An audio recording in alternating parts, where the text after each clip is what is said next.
Hello everyone. Today we're going to be talking about elasticity of demand and understanding consumer sensitivity to price changes in the many different applications it has in the real world. Elasticity of demand measures how much consumers respond to price changes. It is essential for businesses and governments to understand because it impacts pricing strategies and policy decisions.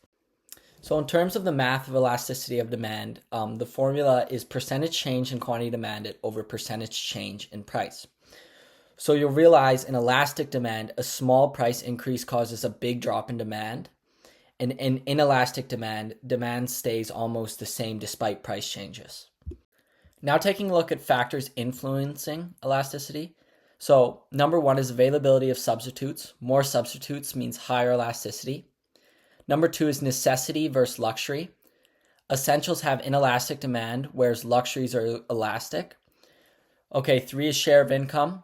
Expensive items are more elastic than small purchases. And then four is the time horizon. Demand becomes more elastic over time. So now kind of a real world example. We're going to use airline tickets to really drive the point home here. So airline tickets are elastic during off seasons, with demand rising as prices drops. However, during peak seasons, demand becomes less elastic even with higher prices. So here's the graph or a graph example of the previous slide. So we can see that price is on the y-axis, quantity demanded is on the x-axis. So we have two lines, off-season and peak season. So we can see how peak season is less inelastic as consumers are less volatile to changes in prices. However, when we look at the off-season, when it's more elastic demand, we can see as prices increase, quantity demand is much more responsive to the change in price. So after the previous slides, the importance of elasticity still might be a little unclear, but let's really kind of drive the point home. So number one in businesses, it helps set optimal prices. Raising prices for elastic goods reduces revenue. And then governments.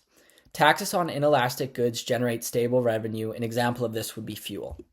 So to wrap up, elasticity of demand explains how consumers react to price changes. It is influenced by factors like substitutes, time, and income share. This concept is crucial for effective business strategies and government policies. Thank you.